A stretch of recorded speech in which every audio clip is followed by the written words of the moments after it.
मैं आपको ये क्यों बता रहा हूं, इसका रीजन है कि जो एनसीईआरटी का पहला सवाल है वो आपका इसी टॉपिक पे और इसी कॉन्सेप्ट पे बेस्ड है। अगर आप देखोगे बहुत बढ़िया कॉम्पिटेंसी बेस्ड क्वेश्चन है जो कि आपके एनसीईआरटी में दिया, बिकॉज ये आपका कॉन्सेप्ट टेस्ट कर रहा है। ये बता रहा है आपको अभी क्या है कि जहां जहां पे एग्रीकल्चर बहुत ज्यादा एक्सपैंड हो रहा है, बढ़ता जा रहा है, खासकर ड्राई एरियाज में, वहां पे आप पानी को ओवर एक्सप्लॉइट कर रहे हो। जमीन के नीचे कैसे पानी रिचार्ज करना है, रिवर वाटर या फ्लड वाटर को कैसे कंट्रोल करना है। अगर आप देखोगे तो जमाने में लोगों को इन सब चीजों का नॉलेज हुआ करता था और लोग इसको बड़े बेहतर तरीके से यहां पे इस्तेमाल करते थे। सो भाई कैसे हैं मेरे सुपरस्टार्स, मेरे पीवीएस, मेरे जबरदस्त वाले अमेजिंग वाले प्यारे प्यारे बच्चों, तैयारी कैसी चल रही है यार? भाई सुपर ओपी गाइस, तुम लोगों ने वाइल्ड लाइफ प्रोटेक्शन एक्ट वाला जो आंसर दिया था ना, forest and wild life resources में, यार दिल जीत गया भाई। कमेंट सेक्शन मैंने पढ़ा और मुझे मजा आ गया।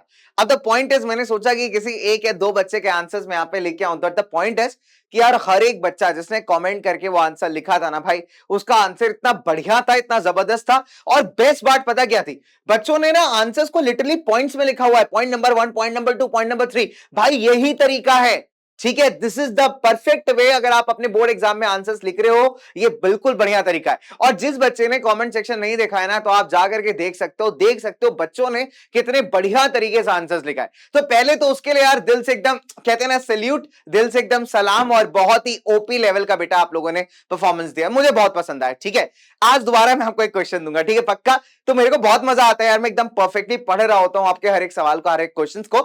अच्छा, तो दोस्तों आज एक चैप्टर है अपना वाटर रिसोर्सेस, इसके हम लोग एनसीईआरटी के जो बैक एक्सरसाइजेस होती हैं उसके सवाल यहां पे लगाएंगे, उसके क्वेश्चंस यहां पे करेंगे, ठीक है?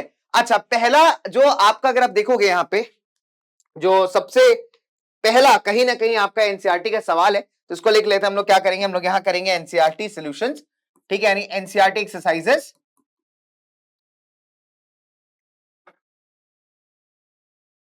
ठीक है। अच्छा, अब अगर आप देखोगे तो इट्स वाटर रिसोर्सेस की अगर मैं आपसे बात करूं बच्चे, है ना, ये जो पूरा चैप्टर है हमारा वाटर रिसोर्सेस, तो इसमें हमने काफी सारी चीजों के बारे में पढ़ा था, है ना। इस पूरे वाटर रिसोर्सेस के अंदर हमने क्या क्या पढ़ा था, है ना। हमने यहाँ पे, अगर मैं बेसिक सी बात करूं आपसे वाटर रिसोर्सेस की, तो आपको याद होगा सारे बच्चों को कि हमने वाटर रिसोर्सेस से जुड़ी काफी सारी बातें की थी, ठीक है। जैसे फॉर एग्जाम्पल हमने यहाँ पे बात की थी वाटर स्केर्सिटी की, राइट, कि पानी की कमी क्यों होती है। पानी की कमी के हमने दो पार्ट्स बात की थी। हमने बात की थी भैया कि पानी की कमी के कार्य काफी सारे कारण होते हैं ना। हमने बात की थी कि यार कभी कभी पानी का क्वालिटी अच्छा नहीं होता, कभी कभी पानी का क्वांटिटी अच्छा नहीं होता। तो अगर हम वाटर स्केर्सिटी की बात करें तो हमने दोनों चीजों को यहाँ पे एनालाइज किया था कि भाई क्वांटिटी की वजह से और क्वालिटी की वजह से कभी कभी क्या होता है कि पानी की कमी हो सकती है। अब मैं आपको ये क्यों बता रहा हूं, इसका रीजन है कि जो एनसीईआरटी का पहला सवाल है वो आपका इसी टॉपिक पे और इसी कॉन्सेप्ट पे बेस्ड है। तो अगर आप ये कॉन्सेप्ट आपको पता होगा तो आप उस सवाल को बड़ी आसानी से सॉल्व कर सकते हो, ठीक है। यानी क्वेश्चन कहता है कि आपको 4 सिचुएशंस दिए हुए हैं और आपसे कह रहा है कि बताइए वाटर स्केर्सिटी कहां होगी कहां नहीं होगी।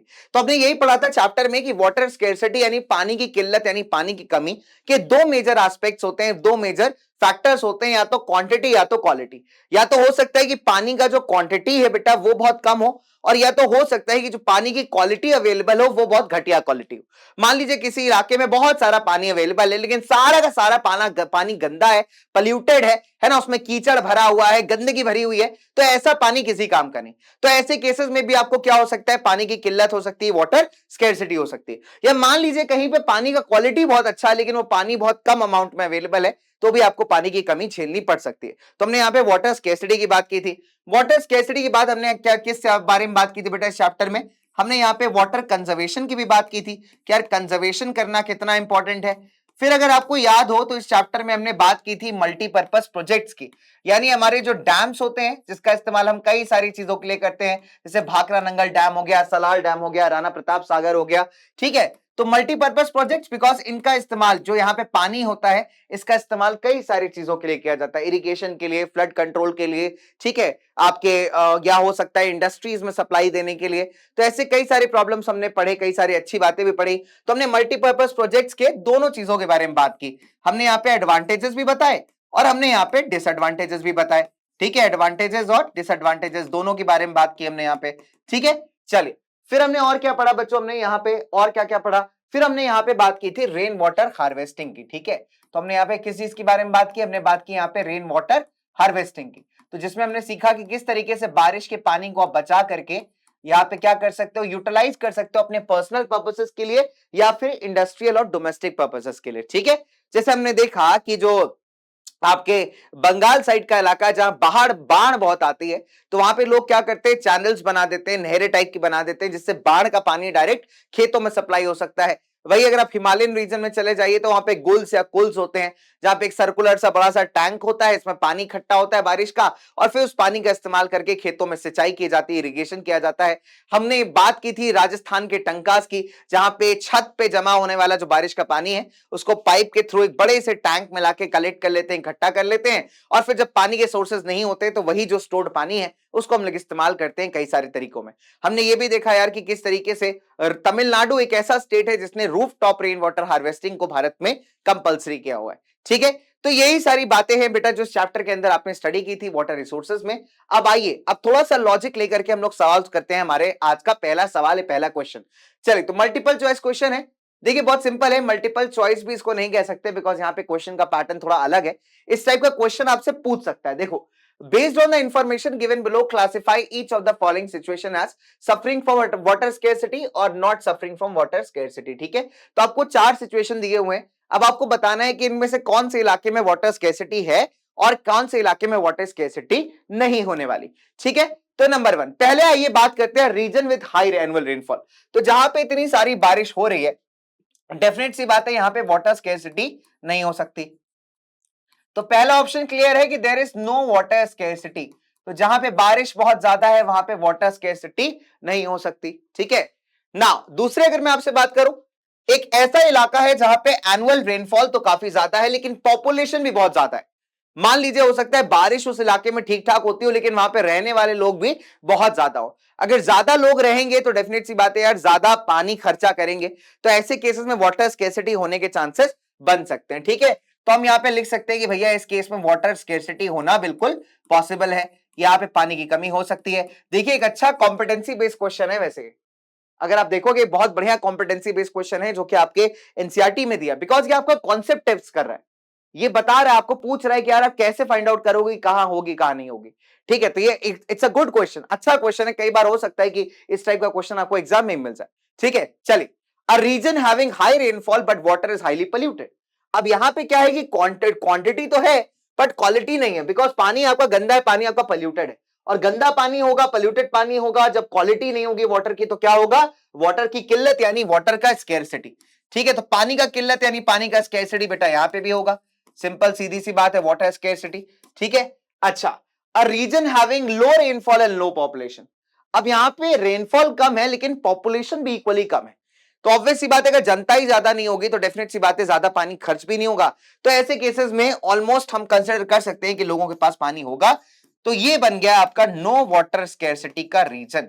तो यहां पे नहीं होने वाली है हमको किसी प्रकार की वाटर स्कैर्सिटी। ठीक है, चलिए, तो ये तो अपना सवाल हो गया सॉल्व, क्वेश्चन हो गया सॉल्व। ठीक है, बढ़िया था, इजी था, मस्त था। चलिए आगे बात करते हैं। Which one of the following statements is not an argument in favor of the multipurpose projects? ठीक है, जो आपके मल्टीपर्पज रिवर प्रोजेक्ट्स होते हैं यानी जो डैम्स वगैरह होते हैं जिनको हम लोग बिल्ड करते हैं, इनमें से दिए गए में से कौन सा स्टेटमेंट ऐसा है जो उनके सपोर्ट में नहीं है। ठीक है, multipurpose projects bring water to those areas which suffer from water scarcity. ठीक बात है ना। जैसे अगर आप देखोगे सरदार सरोवर डैम जो बना हुआ है, उससे जो पानी अभी निकाला जाएगा, जो पानी वहां पे जनरेट होगा, उससे कई सारे जो सूखे गांव हैं राजस्थान गुजरात वगैरह के, उनमें पानी सप्लाई किया जाएगा। तो पहला तो ठीक है, फेवर में। दूसरा, multipurpose projects by regulating water flow help to control floods. ठीक है, multipurpose projects lead to large scale displacement and loss of livelihood, और multipurpose projects generate electricity for industries and homes. ठीक है, अच्छा, अब अगर बात करोगे आप तो इसमें क्वेश्चन पूछता है कि कौन सा ऐसा स्टेटमेंट है जो कि यहां पे फेवर में नहीं यानी पॉजिटिव बात नहीं करता है मल्टीपर्पज प्रोजेक्ट्स की। ठीक है, तो अगर आप देखोगे तो मल्टीपर्पज प्रोजेक्ट्स क्या करते हैं, यहां पे जब कभी भी एक डैम बनाया जाता है तो डैम बनाने के लिए आपको चाहिए बहुत बड़ी जमीन, बहुत सारी जमीन। अब ये जमीन कहां से आएगी, ये जमीन आएगी जंगलों को काट करके, जो बेचारे लोकल आदिवासी भाई बहन है हमारे, है ना, जो हमारे ट्राइबल पीपल है, उनके जब आप घर वगैरह तोड़ देते हो, बिकॉज वो जंगलों किनारे रहते हैं, नदी वगैरह किनारे रहते हैं, तो आपको नदी पे डैम बनाने के लिए जमीन चाहिए, तो आप उनकी जमीन छीनोगे। जब उनकी जमीन सरकारें छीन लेती है तो क्या होता है, उनके पास रहने के लिए कोई जगह नहीं बचती, है ना, वो डिस्प्लेस हो जाते हैं, उनका काम धंधा चौपट हो जाता है। तो आप कह सकते हो कि ये एक ऐसी बात है जो कि इसके फेवर में नहीं है ना, यानी कहने का मतलब एक पॉजिटिव इंपैक्ट नहीं दिखा रही है आपके मल्टीपर्पज प्रोजेक्ट्स का। अगर एक क्वेश्चन बोर्ड में आया होता ना, आधे ज्यादा बच्चा कंफ्यूज होता। पता है क्यों? बिकॉज बच्चा ये सोचता कि यार ये तो सारे ही इंपैक्ट होते हैं। बच्चे को ये नहीं समझ में आता कि क्वेश्चन कह रहा है कि कौन सा स्टेटमेंट जो है इसके लिए पॉजिटिव नहीं है, तो कौन सा स्टेटमेंट पॉजिटिव नहीं है, फेवर में नहीं है। बच्चा एक क्वेश्चन में गड़बड़ा जाता। और ये बढ़िया क्वेश्चन है यार, ऐसे क्वेश्चंस आपको कंफ्यूज कर सकते हैं बोर्ड्स में। तो ध्यान रखिएगा, क्वेश्चन के मीनिंग को समझिएगा, क्वेश्चन क्या कह रहा है इस बात पे थोड़ा ध्यान रखना है। ठीक है, चलिए तो अगला सवाल करते हैं। Here are some false statements, identify the mistake and rewrite them correctly. ठीक है, कुछ फॉल्स स्टेटमेंट्स हैं, इनको ठीक करके लिखना है। Multiplying urban centres with large and dense population, urban lifestyles have helped in proper utilisation of water resources. गलत है। हैव लेड टू आप कह सकते हो हैव, ये गलत शब्द है, इसकी जगह हो सकता था have led to depletion. Depletion मतलब जो बढ़ती हुई जनसंख्या है, बढ़ती हुई आबादी, बढ़ते हुए शहर है, उन्होंने क्या किया, इनफैक्ट वाटर रिसोर्सेज को डिप्लीट कर दिया, डिक्लाइन कर दिया। बढ़ाया नहीं है बेटा, है ना, प्रॉपर यूटिलाइजेशन नहीं किया, बट उनको डिक्लाइन कर दिया और खराब कर दिया। ठीक है, आप ऐसे लिख सकते हो या फिर इसको लिख सकते हो हैव डन इम्प्रॉपर। ठीक है, तो या तो इम्प्रॉपर लिख लो या तो लिख दो आप led to depletion of the water resources. Regulating and damming of rivers does not affect the river's natural flow and sediment flow. देखो बहुत सिंपल है, हमको पता है जब आप कभी भी रिवर पे डैम बनाते हैं तो रिवर के नेचुरल फ्लो को इंपैक्ट करता है। तो आप यहां से नॉट हटा दीजिए, बस ये नॉट हटा दो और बाकी स्टेटमेंट एज इट इज लिख सकते हैं। ठीक है, चलिए। In Gujarat Sabarmati basin farmers were not agitated when higher priority was given to water supply in urban areas. देखो ऑब्वियस सी बात है, साबरमती बेसिन में क्या हुआ था कि जो फार्मर्स थे बहुत गुस्सा में थे, बिकॉज वहां पे सूखा पड़ रहा था उस इलाके में। और एज अ रिजल्ट क्या होता है, जो सरकार थी वहां पे जो पानी है वो ज्यादातर अर्बन एरियाज में सप्लाई कर रही थी, और वहां पे पानी के रिक्वायरमेंट किसको ज्यादा था, अभी किसानों को। तो बस इसी वजह से किसान वहां बहुत गुस्सा में थे। तो यहाँ पे लिखा है वर नॉट एजिटेटेड, मतलब गुस्सा नहीं थे, ये तो बात गलत हो गई भाई, तो गुस्सा थे। तो आप यहाँ से नॉट हटा दीजिए, आपका काम बन जाएगा। Today in Rajasthan the practice of rooftop rain water harvesting has gained popularity despite high water availability due to the Indira Gandhi canal. ठीक है, हैव गेन्ड पॉपुलैरिटी नहीं है। रूफटॉप रेन वाटर हार्वेस्टिंग अगर आप देखोगे तो राजस्थान के अंदर कहीं ना कहीं इसने ये डिक्लाइन हुई है। अभी लोग कम रूफटॉप रेन वाटर हार्वेस्टिंग करते हैं, क्यों? क्योंकि इंदिरा गांधी कैनाल से सफिशिएंट अमाउंट ऑफ पानी यहाँ पे अवेलेबल है। तो हैज गेन्ड पॉपुलैरिटी की जगह आप लिख सकते हो एक सिंपल सा शब्द, दैट इज डिक्लाइन। ठीक है, तो हैज गेन्ड पॉपुलैरिटी की जगह अपने को क्या लिखना है, अपने को लिखना है डिक्लाइन। डन, डिक्लाइन मतलब किसी चीज का कम हो जाना। तो ये तो हो गया क्वेश्चन। देखो कितने प्यारे क्वेश्चन थे यार। चलो शॉर्ट आंसर क्वेश्चन, 2-3 नंबर वाले, answer the following in about 30 words. Explain how water becomes a renewable resource. Water एक रिन्यूएबल रिसोर्स कैसे बनता है? देखिए बहुत सिंपल है। वाटर को हम रिन्यूएबल रिसोर्स इसलिए मानते हैं बिकॉज क्या होता है कि मान लीजिए जब बारिश होती है तो बारिश होने के बाद क्या होता है, जितना भी पानी होता है वापस से रिवर्स वगैरह में, पॉन्ड्स वगैरह में चला जाता है, और कुछ पानी जमीन के नीचे चला जाता है, इसको आप अंडरग्राउंड वाटर कहते हैं। दोबारा से धूप निकलती है, इवापोरेशन प्रोसेस टेक प्लेस करता है, पानी दोबारा इवापोरेट होता है और वेपर्स फिर क्लाउड्स फॉर्म करते हैं। और यही साइकिल जो वाटर साइकिल आपकी कहलाती है बेटा, ये रिपीट होती रहती है। तभी हम कहते हैं ना कि वाटर कंटिन्यूअसली रिचार्ज होता रहता है, तभी एक रिन्यूएबल रिसोर्स है। ठीक है, क्योंकि यहाँ पे रेन होगी, सरफेस एंड ग्राउंड वाटर दोबारा से रिचार्ज हो जाएगा। ठीक है, अगर आप देखोगे तो 3 प्रोसेस इन्वॉल्व है इस वाटर साइकिल या फिर हाइड्रोलॉजिकल साइकिल में। पहला है आपका इवापोरेशन, दूसरा है कंडेंसेशन और तीसरा है प्रेसिपिटेशन। यानी क्या होता है, जो पानी अवेलेबल है आपका वो इवापोरेट कर जाता है, जब वो ठंडा होता है, वेपर्स ठंडे होते हैं, तब क्लाउड्स फॉर्म करते हैं कंडेंसेशन के बाद, और दोबारा से जब बारिश होती है तो उसको हम कहते हैं प्रेसिपिटेशन। और ये साइकिल अपनी चलती रहती है, जैसे आप वाटर साइकिल या फिर हाइड्रोलॉजिकल साइकिल के नाम से जानते हैं। चलिए अगला सवाल, what is water scarcity and what are its main causes. Water scarcity क्या है, उसके मेन कॉजेस क्या है? ठीक है, बहुत सिंपल है यार। वाटर स्केर्सिटी की बेटा अगर आप बात करेंगे, पॉइंट नंबर 1 हम लोग यहां पे लिखेंगे, पॉइंट नंबर 1 यहां से स्टार्ट होगा कि many of the cities are such examples. Water scarcity अगर आप देखोगे it's an outcome of large और बढ़ती हुई पॉपुलेशन। ठीक है, एंड अगर आप देखोगे बढ़ती हुई पॉपुलेशन के जो डिमांड्स हैं वो भी काफी ज्यादा अनइक्वल है।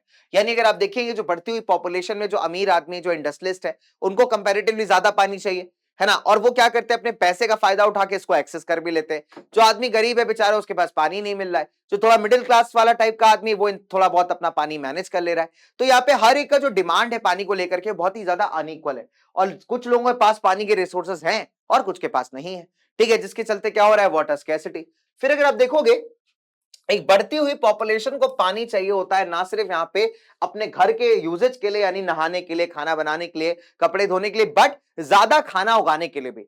आपको एक बढ़ती हुई पॉपुलेशन को अगर यहाँ फीड करना है, खाना खिलाना है, तो डेफिनेट सी बात है आपको ज्यादा खाना उगाना पड़ेगा, और ज्यादा खाना उगाने के लिए क्या चाहिए आपको, ज्यादा पानी चाहिए, बिकॉज अनाज उगाने के लिए इरिगेशन अगर अच्छा होगा तो अनाज बढ़िया ग्रो करेगा।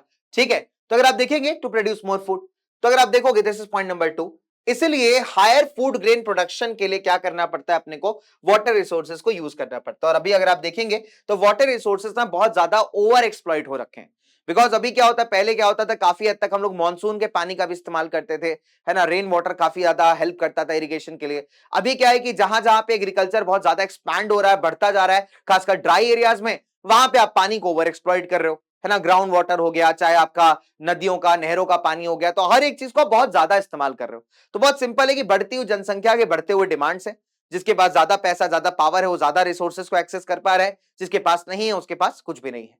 ठीक है, फिर आप देखोगे जैसे मैं अगर आप बात करूं शहर के अंदर ही, आप देखो जो अमीर इलाके होते हैं वहां पानी की कोई कमी नहीं होती, वही जहां उस इलाके की बात करिए जहां पे काफी सारी गरीब फैमिलीज रहती हैं, वहां पे बेचारा उनके लिए एक सरकारी नल होता है जिसमें लाइन लगा के लोग खड़े होते हैं, और हर एक को प्रॉपर 2-3 बाल्टी पानी भी पूरा नहीं मिल पाता। तो ये दिखाता है कि किस तरीके से वाटर रिसोर्सेज भी हर एक के लिए अलग तरीके से अवेलेबल है।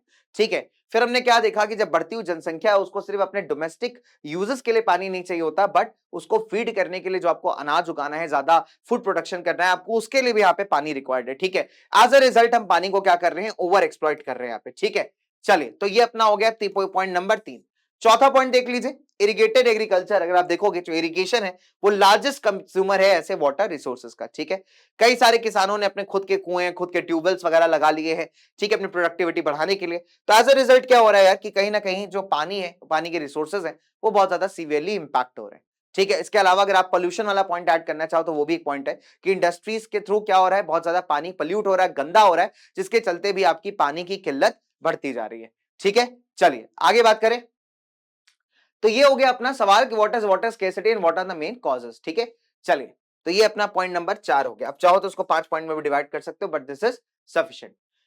Compare the advantages and disadvantages of the multipurpose projects. Advantages की बात करिए तो बेटा इरिगेशन के लिए पानी मिल जाता है, इलेक्ट्रिसिटी जनरेट करते हैं हम लोग, हाइड्रो पावर जिसे कहते हैं, बाढ़ को कंट्रोल करने में इस्तेमाल किया जाता है डैम्स का, इंडस्ट्रीज और आपके घरों में भी कई बार पानी सप्लाई किया जाता है, टूरिस्ट अट्रैक्शन बन जाते हैं बिकॉज बहुत सारे लोग डैम्स वगैरह घूमने जाते हैं, प्लस इसके अंदर नाव वगैरह चलती है जिसको आप इनलैंड नेविगेशन कहते हैं।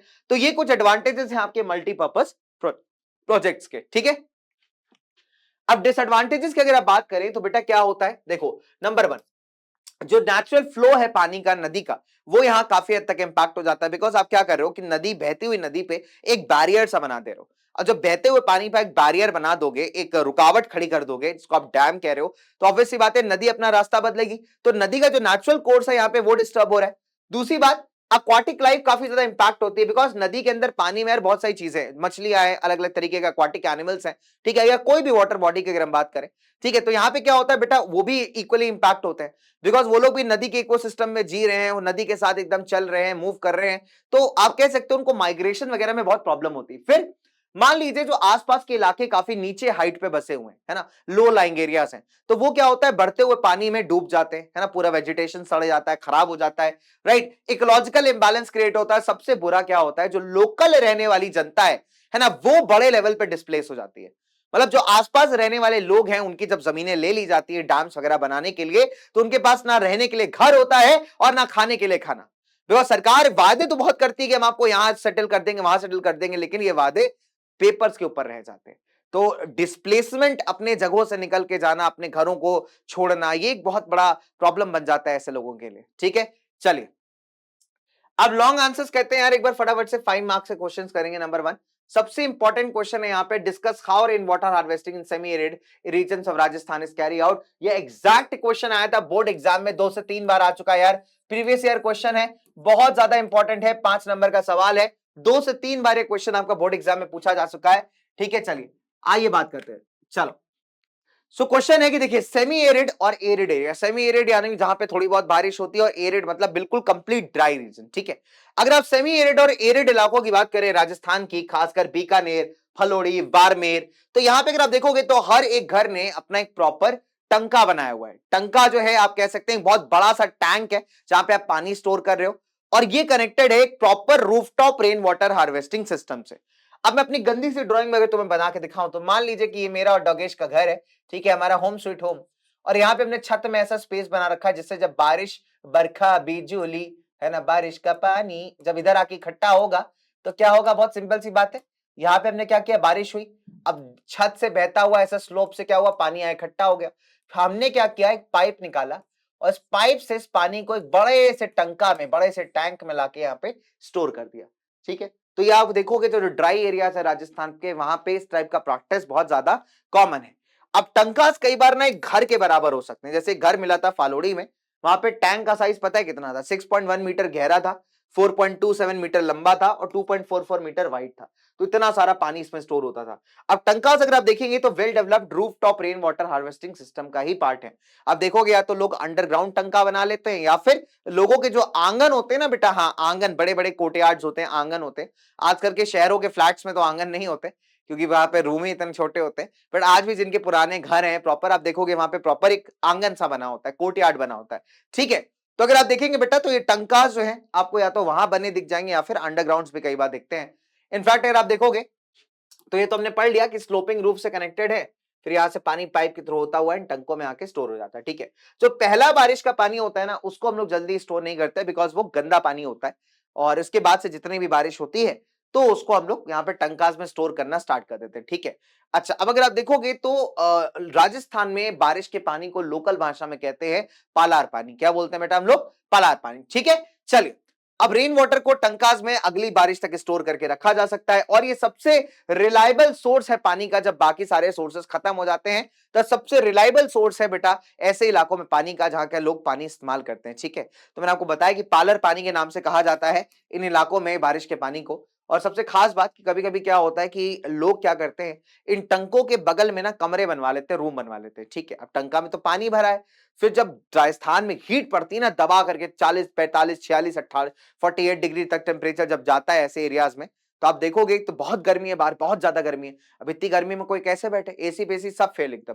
तो उस टाइम पे देसी जुगाड़ काम आता है। ये लोग क्या करते हैं, टंकास के बगल में ना कई बार कमरे बनवा लेते हैं। अब टंका में है पानी, तो उस पानी से क्या रहता है कि कमरा जो साइड वाला होता है वो ठंडा रहता है, तो उस टाइम पे गर्मी से बचने का एकदम शुद्ध देसी जुगाड़ आप कह सकते हो ये टंका है। ठीक है, चलिए डन ना। तो ये क्वेश्चन हो गया अपना बढ़िया से एकदम मस्त से। अगला सवाल है कि describe how modern adaptation of traditional rain water harvesting methods are being carried out to conserve and store water. तो बेसिकली वाटर हार्वेस्टिंग के बारे में अपने को यहाँ पे पूरा बताना है। अच्छा क्वेश्चन है, कहता है कि किस तरीके से पुराने मेथड्स को थोड़ा मॉडर्नाइज करके यहाँ पे अडॉप्ट किया जा रहा है।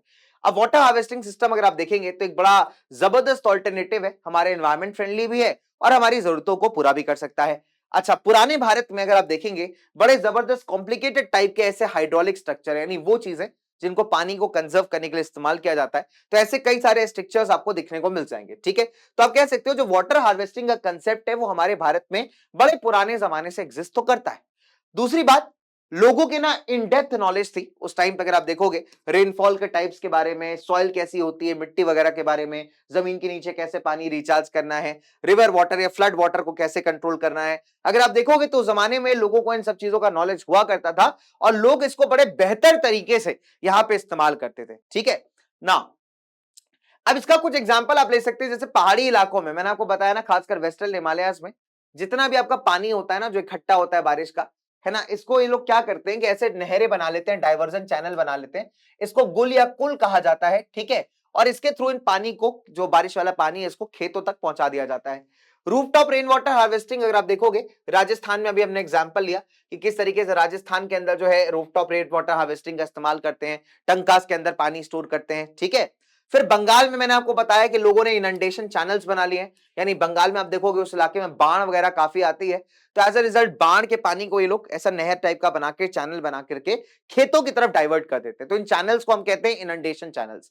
ठीक है, फिर सेमी एरिड एरियाज की अगर हम बात करें, जो एग्रीकल्चरल फील्ड्स है ना, जो एग्रीकल्चर फील्ड्स है राजस्थान में, जो खेत वगैरह है ऐसे ड्राई इलाकों में, तो वहां पे क्या किया गया है कि इन खेतों को ऐसे खाली छोड़ दिया जाता है। ठीक है, जब बारिश होती है तब, तो बारिश होती है तो खेतों में पानी जमा हो जाता है, भर जाता है, तो इस पानी को निकालते नहीं है, इस पानी को ऐसा छोड़ देते हैं। फिर धीरे धीरे क्या होता है, पानी एकदम मिट्टी एब्जॉर्ब कर लेती है। जब मिट्टी पानी एब्जॉर्ब करती है तो मिट्टी नरम हो जाती है, मॉइस्ट हो जाती है, और फिर उसके ऊपर खेती बाड़ी करना इजी हो जाता है। तो ऐसी चीजों को हम कहते हैं जोहाड़ या फिर खातिंस। खातिंस कहते हैं जैसलमेर में और जोहाड़ कहते हैं राजस्थान के बाकी इलाकों में। एक और एग्जाम्पल है कर्नाटका का एक जबरदस्त रिमोट बड़ा पिछड़ा हुआ विलेज जिसको आप गेंडाथुर कहते हैं। तो भले ही जितना भी अंदर जाके पड़ता हो ज्योग्राफिकली, यहां तक पहुंचना जितना डिफिकल्ट हो, लेकिन इस विलेज की खास बात यह है कि इसको रेन वाटर रिच बताया जाता है। यानी लगभग यहाँ पे 200 घरों के अंदर आपको roof top rain water harvesting का सिस्टम यहाँ पे अटैच्ड मिल जाएगा, ठीक है। एंड जिसके चलते आप देखोगे कि हर साल ये पूरा गांव गेंडाथुर का बहुत अच्छे लेवल पे रेन वाटर हार्वेस्टिंग से काफी सारा पानी यहाँ पे बचा लेता है, ठीक है। तो ये कुछ एग्जांपल्स हमारे रेन वाटर हार्वेस्टिंग के। तो अगर क्वेश्चन आता है 5 मार्क्स में तो बेटा आप इन पॉइंटर्स को लिख करके आ सकते हैं, ठीक है। चलिए इसी के साथ भाई, इसी के साथ आपके लिए होमवर्क है, बहुत ही प्यारा सा होमवर्क है, ठीक है। तो अभी तक हमने काफी चीजें पढ़ ली है ना, काफी सारे क्वेश्चंस को हमने डिस्कस किया। सेमी एरिड रीजन्स में राजस्थान के टंकास के सिस्टम को डेवलप किया, हमने बात की उसकी, ठीक है। हमने और भी कई सारे रेन वाटर हार्वेस्टिंग टेक्निक्स की बात की, कुछ अच्छे कॉम्पिटेंसी बेस्ड टाइप के जो क्वेश्चंस थे आपके एनसीईआरटी के, उनको सॉल्व किया। अब बारी है आपको एक क्वेश्चन सॉल्व करने की। तो क्वेश्चन बहुत सिंपल दूंगा, बहुत टिपिकल नहीं दूंगा। तो मुझे बस इतना बता दो कि ये जो मैं लिख रहा हूं ये कहां प्रैक्टिस किया जाता है?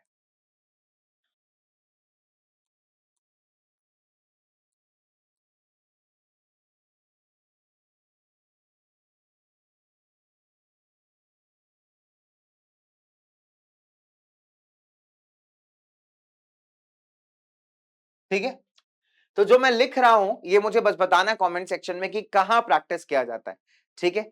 तो ये एक ऐसा सिस्टम है जहां पे बैम्बू की लकड़ी का इस्तेमाल करके पास की जो नहर या छोटी सी नदी होती है उससे पानी हम लोग डालते हैं कि बैम्बू की लकड़ी, बिकॉज अब बम्बू की लकड़ी देखोगे, बांस की लकड़ी तो अंदर से खाली होती है, पाइप जैसा होता है ना, पाइप नॉर्मल लोहे का प्लास्टिक का पाइप, तो वैसे वो लकड़ी का पाइप, एक नेचुरल पाइप है, तो उसके अंदर पानी डालते हैं और अलग अलग एंगल्स पे बैम्बू की लकड़ी को सेट किया जाता है, सो दैट जिस पौधे पे आपको पानी डालना है बाय द टाइम वहां तक पानी पहुंचता है तो पानी सिर्फ कुछ ड्रॉप्स तक लिमिट हो जाता है, यानी 20 30 40 50 70 80 ड्रॉप्स डायरेक्ट उस drop by drop by drop by drop उस पेड़ पे जाके गिरती हैं। इससे पानी भी वेस्ट नहीं होता और बड़ी आसानी से आप इरिगेशन भी कर लेते हो, ठीक है। तो अगर आप देखोगे तो बैम्बू ड्रिप इरिगेशन कहां पे प्रैक्टिस किया जाता है, यही आपका सवाल है। और इसी के साथ क्लास को करते हैं खल्लास, क्लास को करते हैं दी एंड। मेरी मुलाकात होगी आपसे अगले सेशन में, तब तक के लिए एकदम ताबड़तोड़ तरीके से अच्छे से रिवीजन करते रहिए, एनसीईआरटी के सवाल साथ साथ लगाते रहिए, क्वेश्चंस आपको मिल रहे हैं, ठीक है। और बढ़िया से पूरी तरीके से एकदम जी जान लगा के तैयारी करिए अपने आने वाले एग्जाम्स की, ठीक है दोस्तों। चलिए इसी के साथ मैं आपसे मुलाकात करूंगा अगली बार एंड मिलते हैं इसी प्यारे से प्लेटफॉर्म पे फिजिक्स वाला के साथ। जुड़े रहिए, पढ़ाई करती रहिए, अपनी तैयारी करिए एकदम ताबड़तोड़, और हम सब तो आपके साथ हैं ही, है ना। तो क्या होने यार, हम आपके दोस्त, आपके मेंटर्स, आपके फ्रेंड्स, आपके गाइड, है ना। और फिलहाल विदा लेता हूं यार आपसे। कोई दिक्कत हो, कोई परेशानी हो तो बता देना मुझे, है ना। और इंतजार रहेगा आपके आंसर्स का, जैसे मैं कमेंट सेक्शन में बेसब्री से इंतजार करता हूं। तो बस इसी के साथ मिलता हूं in the next class. Bye bye guys, take care, love you all मेरे पीवीएंस। मिलते हैं इन द नेक्स्ट क्लास, तब तक के लिए bye bye from my side and टॉकेश।